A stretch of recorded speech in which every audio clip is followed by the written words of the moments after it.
Hello,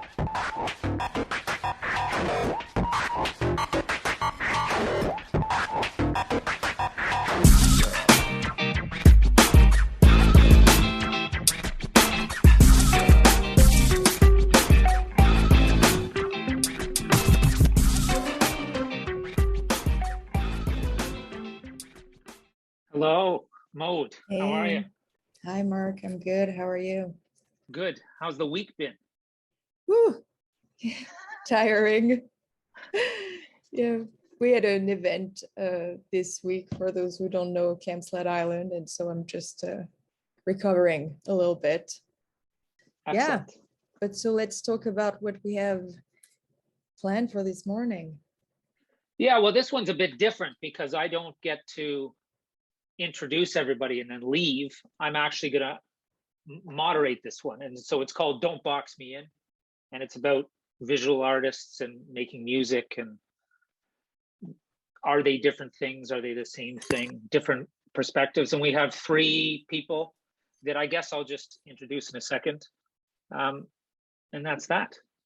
Yeah, I mean, I'm super excited because, you know, Sled is a multidisciplinary festival, and so we're always very interested in like what people do on the side of their main activity, and sometimes it's not even on the side, sometimes it's just as both disciplines are as important. But I find it very interesting to find out that a musician you like is also an artist in a different discipline and vice versa. So yeah, very much looking forward to the discussion. All right, cool. Well, I'll say goodbye to you, Mode. Yeah. And before I introduce everybody else, I'll just introduce myself. My name is Mark. I run Byta, the platform for sending and receiving digital audio. And I think probably one of the reasons that I was asked to moderate this talk today was that about 10 years ago, I worked with an artist, a Scottish artist named Martin Creed in the UK. And he made both visual works and audio works, so sound works. And I think most people would talk about him as a visual artist who made music. And if I remember correctly, that frustrated him immensely because he viewed all the work he made as being quote unquote art. And so I think this is a super interesting subject discussion about what it means to be an artist or what it means to be a musician who makes art. Is that even important? Are those just labels? And so I want to introduce everyone. We've got Rozeal, Eric San, and Jae Sterling. And so Rozeal, why don't you tell everybody where you are? And that's an inside joke, everyone. If you could maybe start by explaining why you're laughing. And then can you talk just a bit about the work you make and what you do? Yes, thank you, Mark. I am in the Washington, D.C. area, which is home for me. And I am mostly known as a painter, but I do use other media. Music, I was actually classically trained in guitar from age 7. Then I stopped playing and then sort of on and off with bands and things. And finally came to visual art and have just sort of expanded beyond just painting. Did I answer everything that you asked? I feel like I left something out. No, I think that's pretty good. We can start there, and then you'll have time to expand. Don't worry. So, and then going from left to right, Eric, I see you sitting in the middle. Do you want to tell everybody where you are and what you do? Sure. My name is Eric, also known as Kid Koala. I'm here in Montreal. Also started as a classically trained musician from when I was 4. Started piano, but I guess I'm more known for scratch DJing, which I started when I was around 12. And over the years, I've just released records and played turntables in various bands.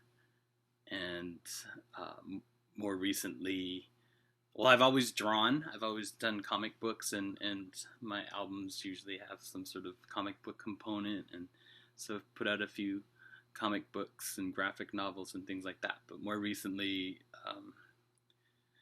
producing sort of multimedia shows that involve either robots or mosquitoes and several puppets and multiple cameras, everything performed, filmed, projected, and scored live by myself in a string trio or string quartet. That's sort of what I'm working on these days, these sort of theatrical productions. Okay, perfect. And Jae, can you tell us a bit about where you are first and then a bit about yourself? So I'm based in Calgary, Alberta now. I've been based here since 2009. Originally from Jamaica, can't leave that out. And I am a multidisciplinary artist, interdisciplinary artist. I dabble in music, mainly rap music, and I also paint and do graphic design.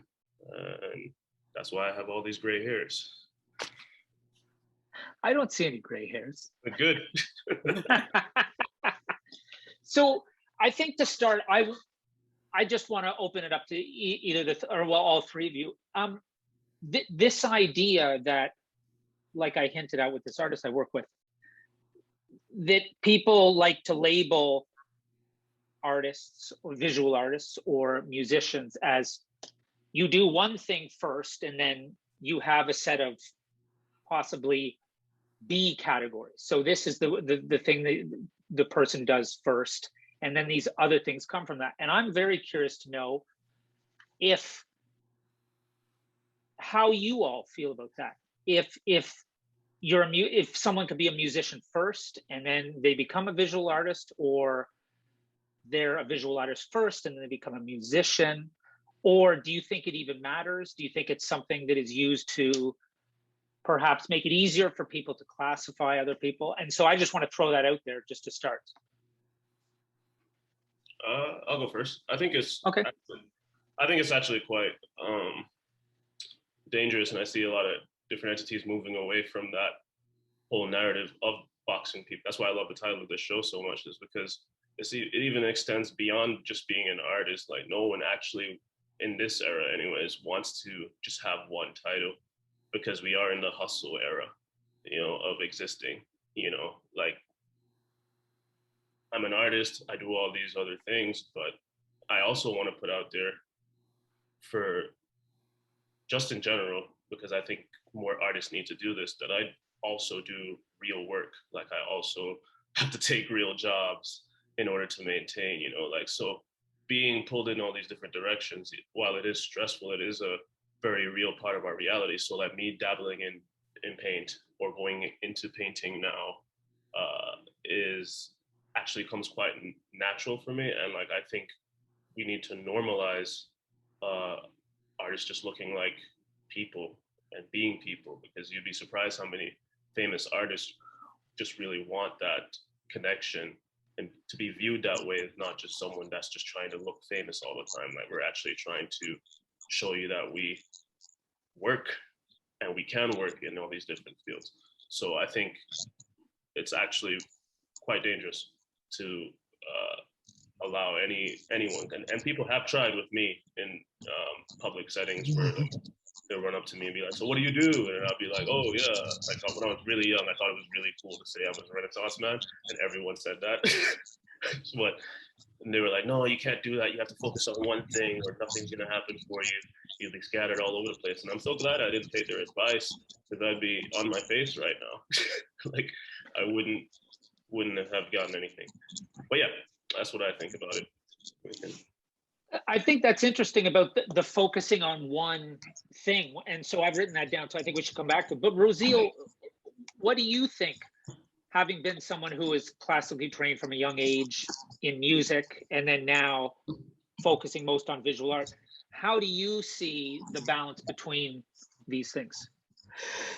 Well, it's funny because I probably started painting around the same time that I started singing. Like I was really like a toddler, right? So like both things were accessible to me. As I got older, I feel like I gravitated towards hip hop and that whole breakdown where you've got a turntablist, a dancer, you've got an MC, and then you've got the graph writer. And it all just kind of, it's fluid, you know? And I think that at least my experience in, for example, San Francisco, I was exposed to or like actually got to meet and work with many people who were DJs and you know what I mean, or Yeah. painter and it was really invigorating. It was exhilarating, and I applaud Jae for the moniker or using the nomenclature rather of Renaissance, because I think that that's another term that gets boxed in, like that's only supposed to reference a certain thing or a certain person or a certain time period, but that's not really accurate, right? So I think that try as people might, they might be able to box people in their own minds, but technically the reality of it is they can't box. We're not boxable, right? I think that like stories of Hendrix and how bummed he was that he had to play Foxy Lady and Purple Haze, and he's like, I got Banded Gypsies and want something completely different, and people were like, no, what happened to Purple Haze? And it's heartbreaking, because he was so talented and had so many ideas and just really was limitless. And I agree with Jae. Not only is it dangerous to try to do that, but it's also just I think abusive might be a harsh word, but that's what it feels like when you can't just sort of exist and do what it is that you do, no matter what the medium. Not every medium is called for, right? Some other mediums are more relevant or whatever, what have you, to the situation, whatever it is you're trying to express. Okay. So Eric, I'm curious what you think, because it's what I'm sort of hearing here is that there is certain people put expectations on others. So, and you've done a series of different things. So how is it I'm the master of commercial suicide. Yeah. I was signed to a dance label, and I put out a record with zero. I mean, I guess you could interpretive dance to it, but it really was. I was really just trying to explore the turntable and to see what it could do. Mainly because I'd been scratching since I was 12 before I could get into nightclubs or anything like that. So I wasn't aware of the block party. Well, I am now, obviously, and since then have been able to play block parties and DJ with some of my heroes there. But growing up, I was kind of just approaching it like it was this instrument, and that in a 4-track, I was just trying to make little stories and little narratives happen, almost like a little radio play that probably had a market of one person, me. I remember my mom would hear me practicing, and she'd say, "You mind if I close the door?" It's like, so God, I wish you would just go back to playing piano all the time. Why do you have to do this 10 hours a day? And it's really just a love of it. But I confuse people all the time with the multi-hyphenate job description, but it's just a happier place, I think, for me to be able to just not box myself into what it is I want to express through, right now. But do you feel that, say, so since you were mostly originally known for your music, do you feel that your audience or fans or people you work with, because of that, have an expectation, oh, that's what you do, and that's the thing that you should focus on? Or do you feel those newer things that you've done have been received because people know you as being broadly creative? I think over time, the work I'm doing now is much clearer. When I was first starting, maybe 20 years ago, I was really just experimenting with things and trying stuff for the first time. And over the years, learned, okay, this is an interesting door that opened. Can I kind of refine this? And just to step back, you know, my first dream job was to work on The Muppet Show. And it was for this reason. It was because Muppet Show, Sesame Street. My mom showed me a documentary on Jim Henson, and of course I watched Sesame Street. I was like, oh, if you worked at Sesame Street, you can make puppets, you can write songs about the letter M, and then the next day you go to work and you can do a stop motion animation about the number 12 with all sorts of psychedelic, you know, visuals. And I thought that was a place that you could work. And every day you would have something new to do or try or challenge yourself with. And then it wasn't until I was older I realized that, yeah, it was separated into departments. Here's the animation department, here's the writers, here are the puppets, here, you know. But I kind of grew up thinking that was a possibility, and I never really let go of that. If you look at the projects we're doing now, it's like I was explaining earlier, which is all my favorite universes colliding, including the music, including, you know, animation, filmmaking, all that stuff. And so, but just on this idea that you're saying your work is more defined now, whereas before you were experimenting. Explain that a bit more, maybe. It feels like a clearer expression of what it is, whether it has a genre or easily described. I mean, we still have trouble trying to convince people to buy tickets to some of these shows because they're saying, what, they're puppets? Is it a kids show? Is it this or that? You know, and really to break through it, you just have to keep focus, or at least I found we just keep refining the work, and then hopefully people see it and then they tell their friends about it, and that's luckily been saving grace for me and my team, at least. Yeah. And so, Jae, what do you think of Eric's idea that the work he does now is more of what's in his heart? Do you feel the same way, that over time you've evolved to where you're delivering more what you've always wanted to deliver, maybe?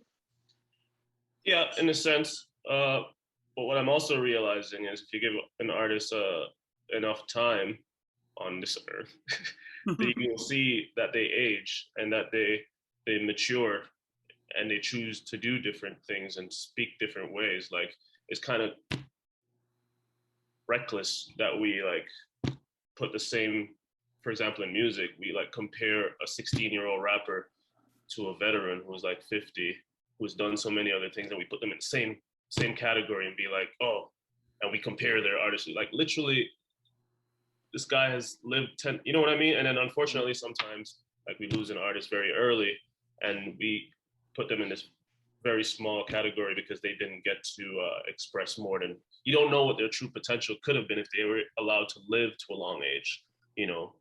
So what I'm realizing now, it's less about just me trying to figure out what else I'm good at. It's also, I have a way different story. I have a way different perspective on my life and how I view people. And it's completely changed. And maybe when I'm 50, it'll change again. And I want that to be normalized as well, where it's like, if you're looking at me, don't look at me. And people do this, they'll look at me as like the same guy that was rapping in high school, rapping about what I was rapping about. It's going to change and allow me to change, because a lot of artists feel like they're not allowed to change, and then they start sounding dated and all that kind of stuff.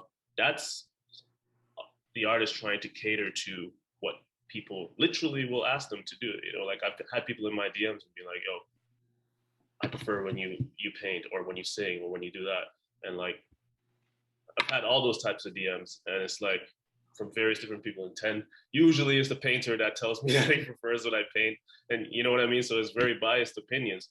And I try not to take offense to that, because obviously people want to connect with their artists, and people want to feel like you like what they like. So they're obviously going to tell you to do that. So I try not to take offense to it, but I really want to normalize just when you look at your favorite artist when you were a kid, know now that it's incredible that they've been able to keep your attention while being human, because we all age. And that is, to me, very sexy in a way. Yeah. Rozeal, I'm wondering what you think of this about the idea of aging and artists having time to mature, because I don't know if this is true, but my experience of a lot of the art world is that artists do have more time to mature versus in music. The time that an artist has to make an impact has become shorter and shorter and shorter in my experience over the last 30 years. But do you find in the art world that there is more room to develop as an artist than maybe in the music world, or what's your take on that? I think it probably has to do with the genre of music. I think that there's a heavy amount of pressure for certain genres to get their song out and then get moving, which is, it's just a real drag, you know? I think it has harmed quite a few genres, I think, in music. Painting, visual arts, I think you kind of benefit from developing your craft, and I don't want to necessarily say take your time, but I think that there's a different pace, which is not to say that there aren't, you know, people who are, you know, move fast and get out there fast and so on and so forth. I think in a lot of ways there are similarities to between the two genres of music and visual arts. You could have that happen, or what did they say? Have your cake and eat it too. I think it just kind of depends on what, like, who you've signed with, who you working with, who are you showing with, you know, in case of visual arts, you know, who's representing you. And if people are really interested in the artist's growth and development, then they'll be very supportive, right? But there are some times where that's not the case. So you just, you know, have to be, I guess, choosy. The music world fascinates me, but it also is a little, makes me a little anxious, you know. So why does it make you anxious? Probably because of, you know, like there's no groups anymore, not really here. You know, there's not a whole lot of instruments being played necessarily. You know, a lot of things are electronic, which is great. I think the sounds that people can make electronically or digitally are amazing. But I like the oboe too. So, you know, and so that, you know, and that has a lot to do with what resonates with me, and, you know, how I was raised, what I was exposed to, what I then researched after I got older, you know. But there's not a whole lot of everything is instant. Everything is like right now. Like you have to have it right now. So there's a hit and then boom, they're gone unless they're not. And it just is a different time now than maybe when bands were coming out and playing instruments, or at least, you know, there were 3 or 4 people in a group singing, and nobody was really under the, you know, threat of going out on solo, even though that happens a lot. But the groups kind of stayed together. So I'm just, you know, that's kind of my desire. I like to have instruments, but I like to see more than one person. Yeah. So, Eric, first question: do you play the oboe? I do not, but And then I started playing baritone saxophone this year. This year during lockdown.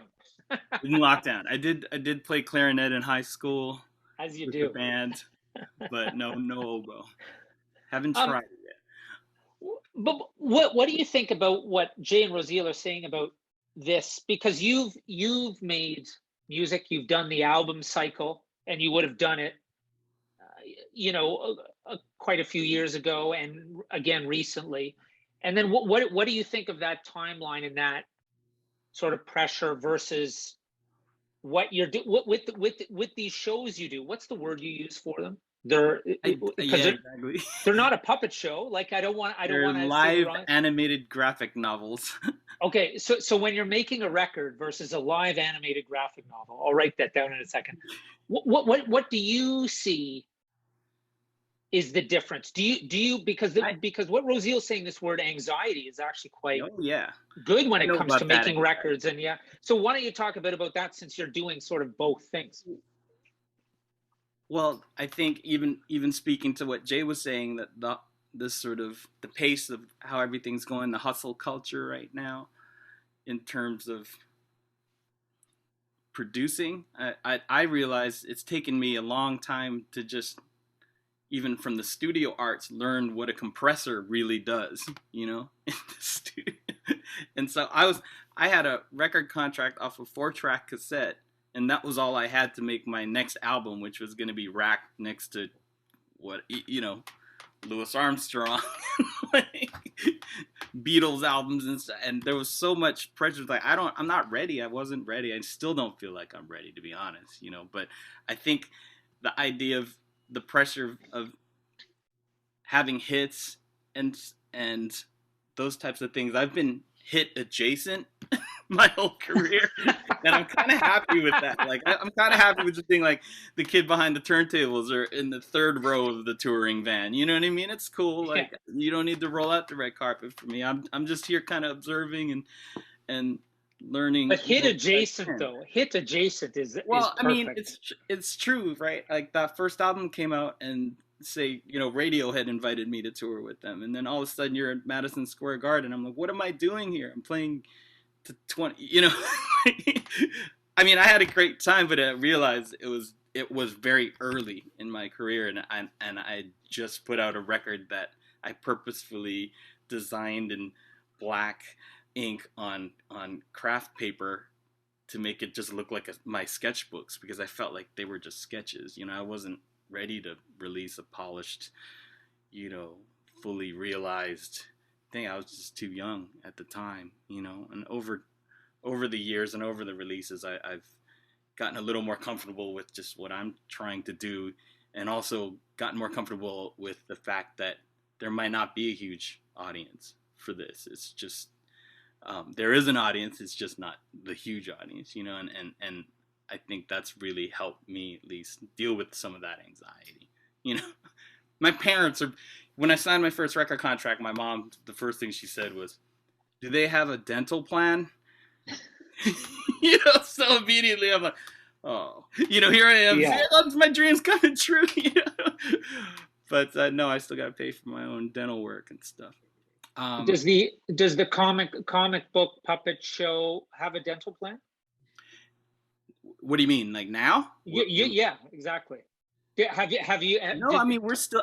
It's just indie, but like a bigger production. If can I show you a trailer of the show? Which one should we? Sure. Do you have I'll rights show you, to? Oh, do I have rights to it? Can you share a screen? Are you allowed? Yeah, I think so. Okay, go for it. This is just our music there, but let's try. No, I mean to share on Zoom. There you go. Oh, perfect. Okay. Is it playing? I'm just seeing a JPEG, two images. Oh, sorry. But you need to share. Here we go.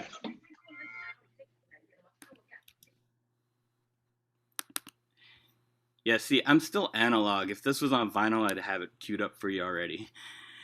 Okay, hold on. Share screen. This one. QuickTime Player. Share. Is it working now? Yeah, looking good.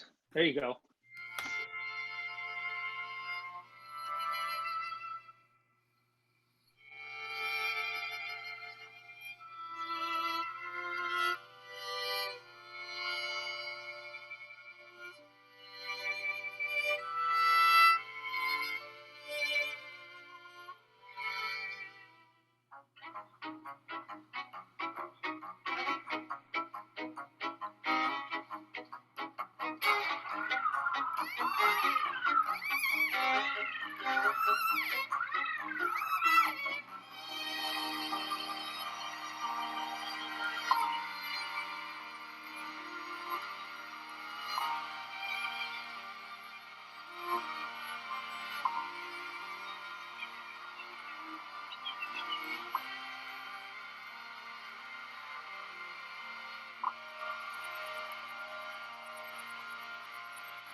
So,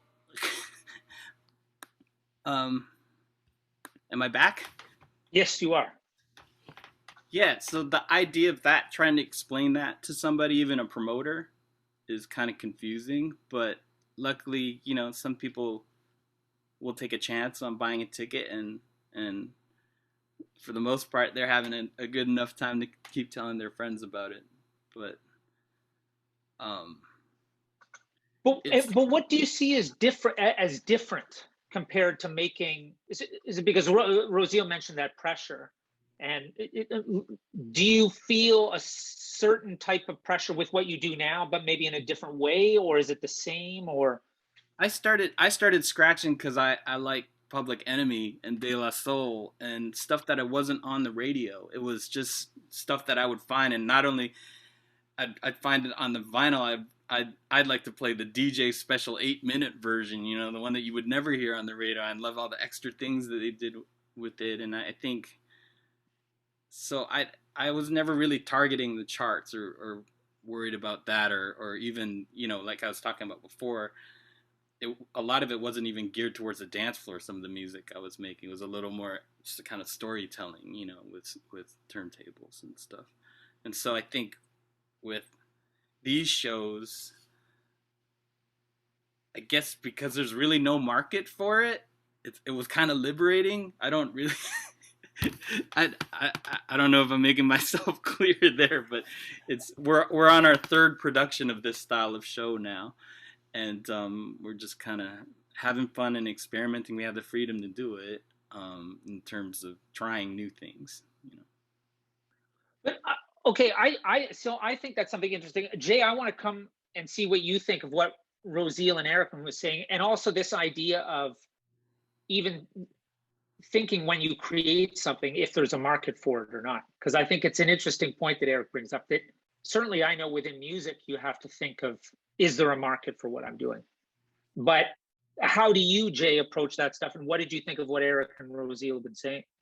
Well, I think right now it's very hard to pin down any market in music, because we're now visually like seeing, by the click of a button, you can get access to any of them, right? Whereas before, I guess you would have to like dig through Praise to find certain things and like actually be a music nerd to be into certain things. But now people curate a playlist for you of music you probably would have never listened to if you were just regular old Joe trying to listen to the radio. You know what I mean? So I think what I want people to realize is that everything has changed, and every strategy that used to exist in the past in regards to finding markets, market research and all that in music is completely changed in the streaming era. And for some artists, it's dope.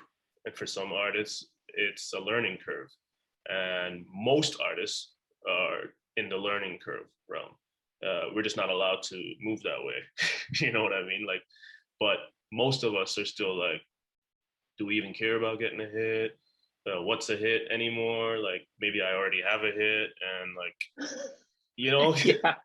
Without even knowing you've got a hit. Listen, man, like music has always been this way in a way, but like it's even more obvious to me now that once you put something out there, you have no idea where it's gonna end up and what it's gonna do. You know, what market it's gonna put you in and what part of the world. You know, I just checked my streams the other day. Somewhere in France, they were like bumping one of my songs nonstop, and I have no idea who it is, what the reason is. But it's so dope that I can see that now. You know, whereas before, like if you drop a record, you really don't know. You're really just like what are charts really like? Charting is like different in every country that you're in. Like you might be on the top of the charts in the UK, but no one knows about you in the West. You know what I mean? So oh yeah.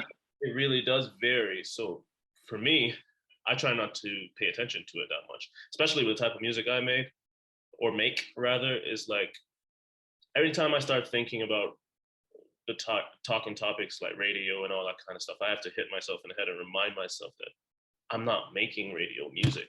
Stop thinking about the radio. Like literally, my favorite artists, whenever they get on the radio, it's because they did a collab with a pop artist in order to get on that. Because the music that I know them for never gets played on the radio. So what does that even mean? But like, we all in the music realm fall into this trap of like, oh, no one will take us seriously unless we're mainstream. It's not true. It's not true. And like streaming has proven that time and time again. Or like, there's so many #1 artists right now that I don't know their music. I just don't know it, you know? And that's because probably where they are, it's just not in my feed.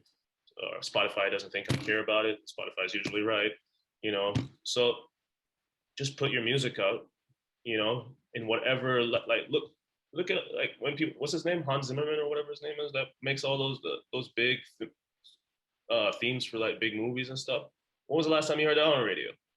Like, that's not playing right after Katy Perry, you know, but he never cared about being played with Katy Perry. So why do we keep constantly being worried about these things that, you know, why? It's because media has never been in our face the way it is right now.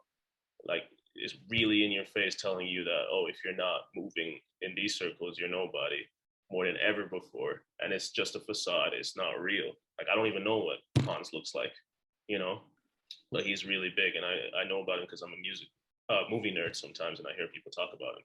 But like, that's what music is. It's just very fluid. Streaming is the perfect word for it, because that's how it is. It's just like, you have no idea where it's going to hit, who it's going to hit, how it's going to hit them. You just put that energy out there and you ride that wave, you know?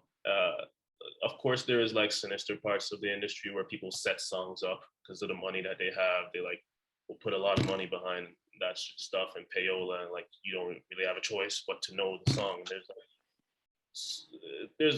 It's a bit sinister in a way, but like, every artist involved in that is just still making music, and then everyone else just does what they're supposed to do. And you'd be surprised how that can happen to any one of you, you know? So it's like, it's just a part of the beast. So just normalize that as well. But like, keep putting your music out is what I would say. You never know. Like, for me, I know I have hit songs in every genre already, and it might, and I've seen it happen, take off, and I don't know, somewhere, you know? So that's a very normal thing. You've heard a story time and time again of like guys having hit records that they made 5 years ago and now it's a hit. You know, it keeps happening. So like, just put the music out. So somebody's actually, we got a couple questions here. And the first one was directed to you. Just expand on this idea, the hustle era. And like, where do you see the role of the artist in this sort of hustle environment? Well, is there a level of responsibility, this person asks? Sorry, I don't have a name, so I don't know who asked the question. Right. You know, is it a job? Is it art? Is it expression? Mm-hmm. I think there's a couple questions in there, but responsibility, that depends on the artist, but I would take on the responsibility of normalizing that for my audience, that I will do what it takes to survive and make you stuff that you like, you know? Like, I'm not just trying to impress you with just my music. And you see that now, like, for example, and I feel like artists are obsessed with showing you this now because they want you to know that like, this is work. But like, for example, someone like Frank Ocean will like show you that he can build a staircase, you know, just to like make you know that like, if this music thing falls apart, I have these other skill sets and I'm a human being and I know how to survive if you guys all turn on me one day, just so you know. And that's like where, I don't know if I use the word responsibility, but like I like that aspect of this era that we're in, where it's like everyone is showing, maybe oversharing sometimes, but that how like multifaceted they are, or like how they can take on the world. Everyone's sharing mental health support now, you know, and it's very strange to see how initially fans reacted to the artist sharing that, when fans move like they care so much about their artist. They move like, oh yeah, that's my artist. But the minute their artist like is like, yo, I'm not doing well, they immediately like, oh, what do you mean you're not doing well? Like, they shit on them immediately, or like really hard on them. And it's like, oh, so did you actually care about us, or did you only care about the product? You know, so it really is the era of showing how you survive. And that's what I kind of meant by the hustle era. It's like, it's really out there now what people, like I'm literally watching two musicians who are just now celebrities in Jamaica who like do vlogs now, and they're showing their day to day. And it's like something that's never existed before. And it's like showing you that like these people do more than lay around all day and make music. You know, like life is life for everyone. And yeah, I would have liked to have seen that for a lot of the artists I grew up on, because I have such a weird, skewed notion of what they were like, and it's so not true. And if they probably had more sympathy from us, they probably wouldn't have ended up in the dire situations that they ended up in. Okay, I've actually, this is interesting because Jae and Eric have been talking about sort of the crowd interactions and stuff. And Rozeal is something I've always been curious about. Like, as it predominantly a painter, I'm curious of how, what you feel, or what your thoughts are on this idea that in music, a lot of the time, it's easy to take there's a lot more public interaction. And I find that in visual art, say traditional visual art, painting, sculpture, any of that kind of stuff, any of those kinds of work, you don't seem to interact with the general public in the same way. I wonder what you think of that, or if you agree or disagree, and maybe what impact that has. I can only speak for me. I think that that's mostly true for me. I tend to not go out very much, and I have to have a lot of solitude just because of the way that I work. And however, there are moments where that's a big part of it. You know, like going to an opening, for example. That's work. You know. You're on the job, you know, or any kind of, you know, function or position you may be in to have to talk about your work, or, you know, anything like that. And bliss for me is staying at home and working, you know. Going out is just a little bit tricky for me. When I was younger and I, you know, just kind of partied, it didn't really matter. You know, I wasn't necessarily in arts. I did art, but I was a kinesiology major. So they were like just two separate worlds. There was that world and then the party world. And I didn't really have opportunities to necessarily hang out with other kinesiologists or anything like that. But I think that the social experience can be a really beautiful thing for visual artists, but it's also really tricky. You know, like the media or genres rather that you mentioned, like sculpting and painting and pottery and photography. If you're using a darkroom, like it's just a solitary vibe. You know, you have to get the work done. You know, there's times where you may not have a conversation with anybody all day. You know what I mean? Because you're just in the studio and you're getting it done. But then the reward, though, is, you know, if you're working towards an exhibition, for example, is that you do get to have that party moment, you know, where you can be social because all the work is done, and, you know, you get to shine and explain your work to people who are interested and maybe make a couple of sales and, you know, have other networking opportunities. So you know, but I'm, you know, like I said, that's my own personal experience. I don't think everybody's like that, but there are similarities. But would you feel that a lot of quote unquote visual artists work in that way, that there is that more sort of binary making work presenting work, making work, presenting work. Whereas I think the world Jay's sort of explaining is a constant back and forth interaction with the not necessarily even the audience, but the people around. Like for music artists, it's a much more public facing. So I could just piggyback off that. Yeah, What I'm go for it. What I'm explaining is what we're doing right now. Like this is a part of my job, is these interviews. Like the amount of anxiety that comes, it's just very similar to when I have the first day of work at a warehouse. You know, it's like this is a part of my job as well. You know, yes, I make a lot of art and I spend most of my time in the studio, but like there's so much in order to get these gigs and all these other things. Like that's also a part of the job. Like we're constantly hustling, you know, and it's quite stressful to even take time to take a break and all that kind of stuff. And then I get in my head about, oh, am I taking too long of a break and all these kind of things? Should I schedule my day today, like if I were to have a 9 to 5, you know what I mean? But like, it is work. Like I'm working right now. Oh no, I understand. Yeah, no, I definitely no, I definitely understand. I definitely understand. And like Eric, what do you think of the pressure that comes from being in these different situations, interacting with people, maybe on an ongoing basis or back and forth between studio work and public work? And I think it's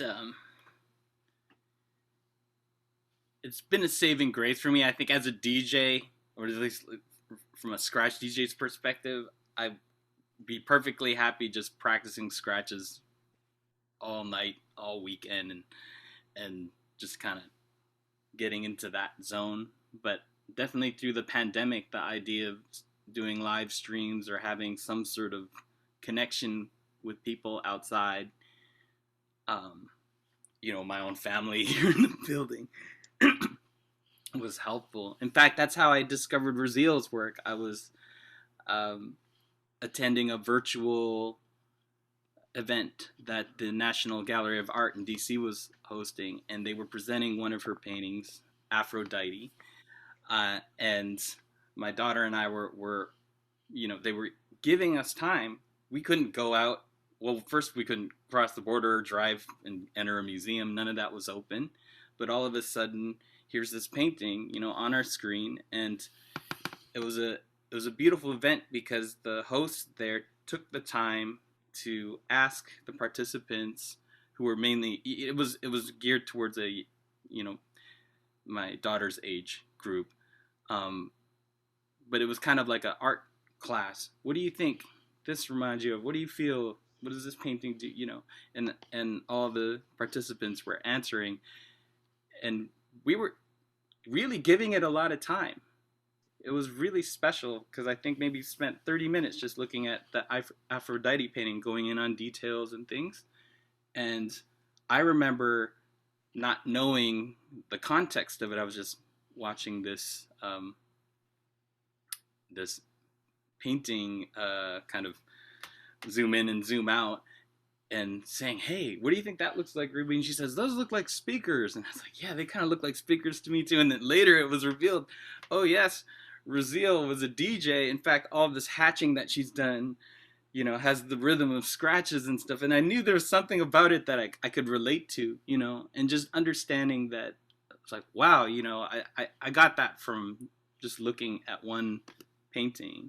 You know, she had a lifetime of experiences kind of in there, and they're layered, you know, sometimes quite subtly in the back. You know, like a Public Enemy record, there'd be some sounds that are just kind of hidden in the back, but they add energy to the whole piece, you know. And I think that was one moment where, in lieu of going to a gallery, which we weren't allowed to do here, the whole city was locked down, to be able to take some time and discover those things, I think that was great. I don't know how much Rozeal actually had a hand in that, or whether she said, here, show them this painting or something. But for me, it was a you know, a really enriching experience. And now I'm a fan, and now I can't wait to see her work in real life. And That's awesome. Yeah. I don't know if that answers Yeah, your question, but I mean, versus if you're talking to me, all the digital social media stuff has allowed for sometimes this kind of meaningful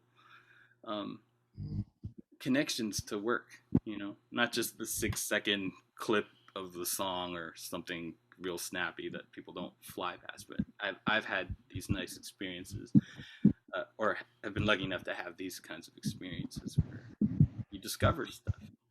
Yeah.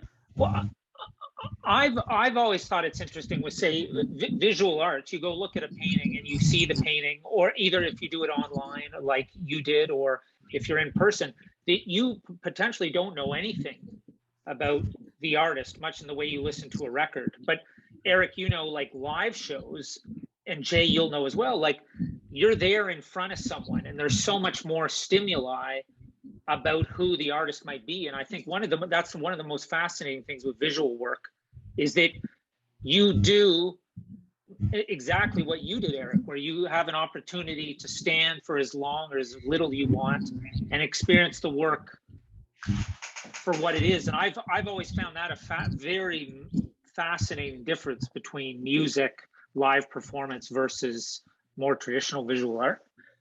Rozeal, did you know about that they were doing this event that Eric saw, that there was someone talking through the painting?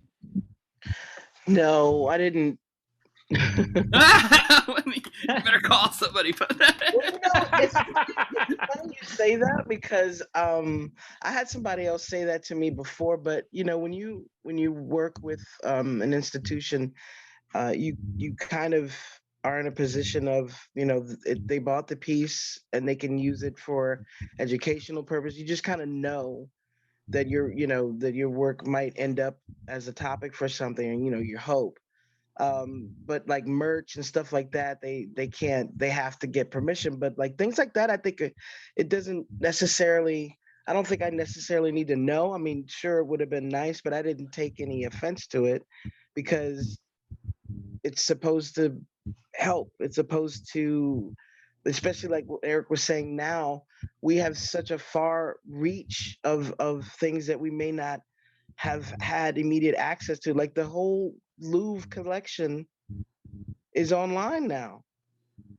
The whole collection. I'm like, that's great. I can't wait to like spend some time and look at it, you know. Otherwise, you know, I mean, I was in Paris once and we made it to the Louvre very late, and so we had to run through. That was not Yeah. I didn't care for that. But you know, it's interesting for me because we had kind of talked about like limits, or you know, not necessarily this boxing, but if I have a painting that's due, I can't use the turntables, because I will get, that's a whole nother hat. Yeah, I'll get lost, and then it's like an hour and I still haven't finished, you know, the peach that I was painting. So I have to be very strict. I found that out the hard way. But you know, if I have a deadline, then there has to be a separation. But if there's no urgency to finishing it, then I definitely will do that conversation. You know, I've been fortunate enough too to have friends of mine who come to the studio and play my records for me while I'm painting, because you know, they're great like that. They're very good friends. So go ahead, I'm sorry.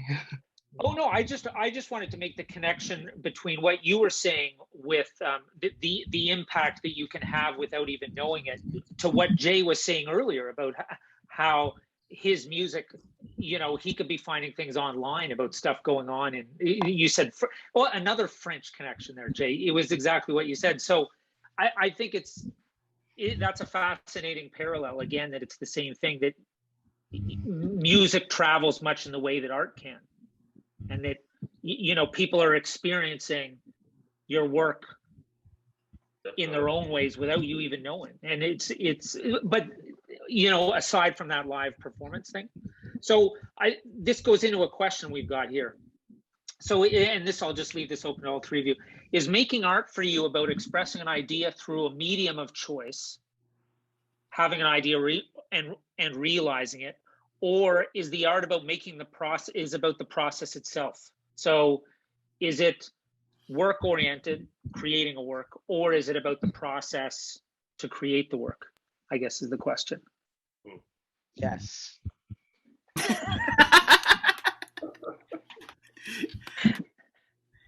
It's all of that simultaneously. Oh, I okay. think. Okay, got it. Yeah. Jae, sorry. I would agree with that. Is all of the above. I feel like I'm the little kid at this table right now because I only started painting with a brush this year, and prior to that it was all very illustration, ink, pen and ink stuff. But I will say, and I don't know if you guys have the same experience, is that in lieu of live shows for me, the idea of painting, every brush stroke, I'm realizing you do have to get into this kind of live performance zone. Mm-hmm. You versus the canvas or the page, and I felt like when things were going well, it was like hitting that perfect mix or like dropping in the record. It was giving me that same kind of joy, even though there's no club full of people in front of me or anything. It was really more just I had to be my own audience, and you're getting that real-time feedback. And when it's working, you kind of get these, adrenaline hits, like, oh, wow, this is coming together great. And, and that's what I first discovered, at least this year, is like there's a lot of connection to me between performance, both on an instrument and in a visual medium. I think how I would put it is working on the actual painting is just as tedious as recording music and like making music, versus when you have an exhibition and you have a performance. I'd put those two in a similar category. Okay. You know what I mean? Because it is extreme. Like every time I start asking myself, like, okay, which one's harder, making music, writing lyrics, or sitting down and making something? And it's like it's really hard to differentiate because it gets more tedious the more dope you want it to be. Like if you want a really dope painting, you have to spend some time on it, or not just time, but like you really have to have a good idea. It's the same with like making music. Like if there's people that can approach music and like there's different versions. You can jam, and you can freestyle, or you can sit down and try to make something, or you get an idea spark and you have to sit down. And so it's very similar in the painting world in that regard. And then in the exhibition, I feel that same adrenaline rush, like, oh, I'm about to let an audience in when I'm performing on stage. That being said, there is nothing like performing music live, just because,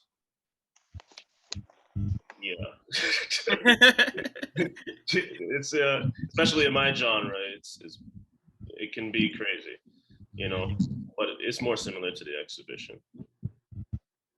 Okay, we've got two more questions and then we might have to wrap up, unfortunately. So back to what Eric was saying about not being ready still. What kind of advice, all three of you again, what kind of advice do you all have for people that carry that feeling around about, not being ready? So, but for trying things in new genres. So when there is that added layer of expectations, learning on the fly, etc. So what advice do you have for people wanting to try new things, I think is the question, and specifically new mediums projects? I'll go. A friend of mine recently just told me that she had a discussion because she's a lawyer, and she was talking to some new judges or whatever. And the judges were telling her that they had imposter syndrome. And that's one thing I would like to also normalize. Is like when you're trying something new, you're going to feel like, am I supposed to be here in any situation, right? And just normalize that feeling. Just do what you got to do. There is a bit of a running through, like just take it like a bull mentality when you're trying it. Like pull the Band-Aid off real quick, whenever you're doing stuff like this. It's a risk. You're putting yourself out there. It definitely is a risk, and it's a risk that you in the art world you will end up with a polar audience. Like some people will love it, some people will hate it. There's no art that exists that everyone just loves, is universally loved by everyone. That is a facade. It is not real. So like, yeah. So just put it out there knowing that you're gonna have an audience that loves it and some that hate it, and deal with that. And that's a part of the work. That's a part of the job. And that's why it's so bloody hard. Everyone thinks when you're a kid, you get a pat on the back when they're in art class. Oh yeah, you're the dopest artist. Oh yeah, we love your stuff. They think that's, oh yeah, that's what my life's gonna be like as an artist. No, it's difficult. You have critics out there. People make a living off tearing your shit to pieces. So that's a part of the job, man. Like, it's difficult. So Rozeal, what do you think about that, about trying new things and working in different mediums? Any thoughts or advice? You have to allow yourself to just make marks, whether they make sense when you first do them or not. You just have to do it. I think of painting very similarly to science or cooking, for example. You know, it's like that first dish that you might try might be awful, but by the time you've done it, you know, about 50 times, now you can do it in your sleep, you know. And I think that that's a real joy when you get to a point of learning how to master something, regardless of the medium. But I think that people have a real hard time, I think, with visual arts, when they're trying something new, because we tend to be perfectionists and we want everything to look right, you know, and we feel that there's some sort of something happened in a negative way if it doesn't look like what we intended it to. I feel like that about my voice. Like, I love to sing, but when I hear it, I'm like, ugh, what was I thinking? There are even moments when I'm painting where, you know, there's this ugly stage where you got the beginning stage and everything's it's fast and it's expressive, and then you've got the end of that, which is, you know, you've brought it to fruition, but that middle part, oh, it happens every time. I still get to that middle point and I'm like, what was I thinking? Why did I think this feel? But you have to be able to step back too, and that's a lot of, you know, back and forth that people don't factor in. You know, you can't just get it. You may one day be able to get it and just hit it and boom, it's done and it's perfect, you know, and it's great and people love it. But there's a lot of work that goes into making something look effortless. Like I was listening to Jae's is it Trap Baby? Am I saying that right? Yeah, you said it right. I loved it. I mean, you know, it was great. I thought the beats were great, you know, and even watching Eric with the juggling, I've always wanted to learn how to juggle, but I just haven't ever like had the time to sit down and do it. But you have to start somewhere. And so I would say just allow yourself to start. Don't worry about where you're going. Just get it down there and spend some time with it and make sure that you back up from it. And that's anything. You know, you can't, what do they say? Watch pot never boils. You got to step back. That's great advice. That step back. Eric, what do you think? I agree absolutely with that. The stepping back part, especially for visual art. For music, I know I've been giving some turntable lessons online this year, and sometimes people get very anxious because after 1 week they're not able to get it to a certain speed or a certain they can't execute some of the scratches as well as they hoped. But like Rozeal was saying, it's just repetition, you know. If I had known that number early, oh, you have to do it 50 times, and then it's gonna start feeling like not complete, you know, foreign skill set that you're trying to get. Every time you do it, it's going to get a little bit easier. And I think those tools about trying something new, every medium or every project that you throw yourself into, I don't know, I kind of try to focus on the joyful moments of that learning curve, right? I had to do music for a video game, and all of a sudden I had to learn all about Unity and coding and branches and all. But then afterwards I realized, oh, okay, when you start to see how that system works, then you start to also see these possibilities of how you can insert music and sound design to create a new type of experience with it, you know, that you don't think about when you're writing a track just to listen to or something. You're writing something to be played, you know, in a game situation. And those types of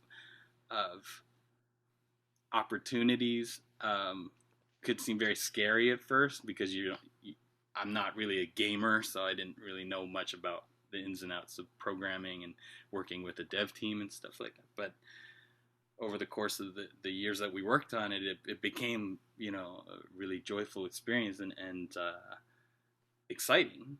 And I'm you know, really happy with how things turned out there. But I could have easily just said, no, it's not for me. That's not what I've been training for the last 20 years or whatever. But it ended up being a great experience. Okay, so let's go into our last question before we'll need to sign off here. And so this person says, I wish we had names. I always like to mention who's this person. I don't know who they are. Your insights are blowing my mind, !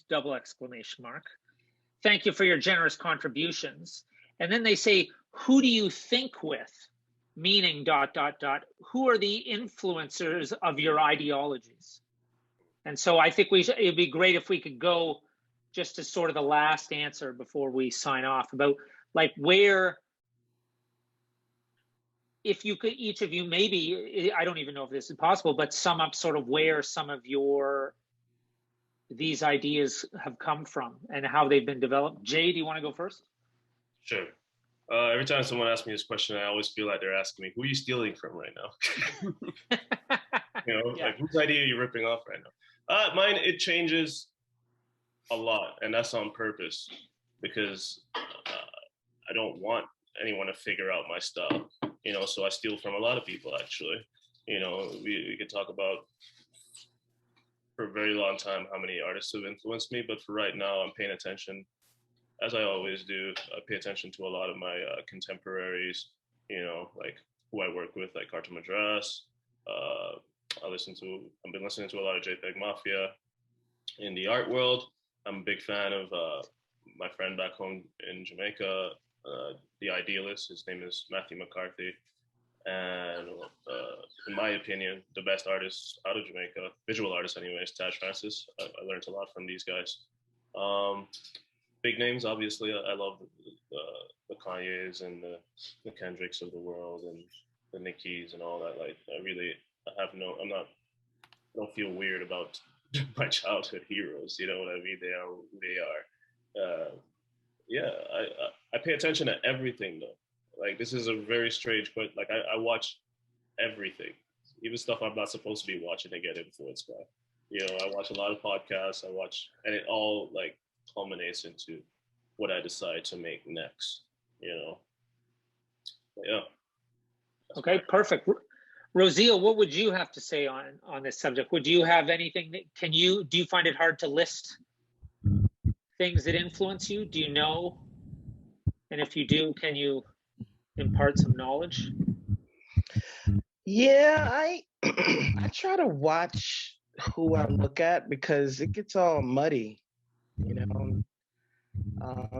So I try not to look at, like, I don't buy magazines, you know. I can't remember the last time I bought an art magazine, but I catch a lot of stuff now on Instagram just because it's immediate, and I see a lot of really, really impressive work, and I care for both the abstract and the representational.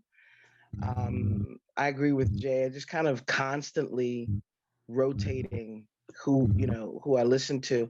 I can get a little, I don't know what the term is, but I'll get locked onto one song or one album. I have no problem with things on repeat. Like, I did a show and I listened to 2 albums. I listened to Black on Both Sides by Mos Def, and I listened to Asheru and Blue Black. And those are the 2 albums. I just had them in rotation. And there's something about at least at that moment in my life, I was really into Yasin Bey, you know, Mos Def, and I had just found out about Asheru and Blue Black, and Asheru was from around here.